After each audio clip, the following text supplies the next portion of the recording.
આણંદમાં બોરસદ ચોકડી નજીક ફરી એકવાર તંત્રએ કડક કાર્યવાહી હાથ ધરી છે। ગત ડિસેમ્બર મહિનામાં સોજિત્રા રોડ પરની સરકારી જમીન પરથી અંદાજે ₹80 કરોડની કિંમતની 20,000 ચોરસ મીટર જેટલી જમીન દબાણમુક્ત કરાવવામાં આવી હતી, પરંતુ બાદમાં દેખરેખના અભાવે ફરીથી કેટલાક પરિવારો દ્વારા આ સરકારી જગ્યામાં ઝૂંપડા ઊભા કરવામાં આવ્યા હતા। આ મુદ્દો તંત્રના ધ્યાનમાં આવતા મહાનગરપાલિકા અને જિલ્લા વહીવટી તંત્રએ ચુસ્ત પોલીસ બંદોબસ્ત વચ્ચે દબાણ દૂર કરવાની કામગીરી હાથ ધરી હતી।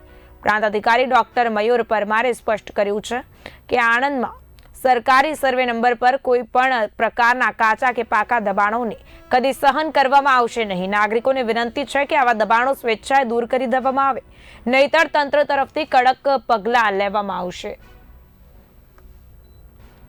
બોરસદ ચોકડી નીચે જે સરકારી સર્વે નંબર છે ત્યાં ભૂતકાળમાં દબાણ દૂર કરવાની પ્રક્રિયા હાથ ધરવામાં આવી હતી।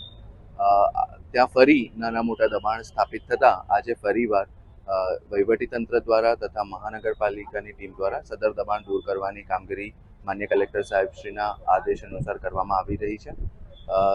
તમામ નગરજનોને વિનંતી છે કે ક્યાંય પણ આણંદમાં ક્યાંય પણ સરકારી સર્વે નંબર હોય તો ત્યાં તાત્કાલિક ધોરણે સ્વેચ્છાએ દબાણ દૂર કરી દેવામાં આવે।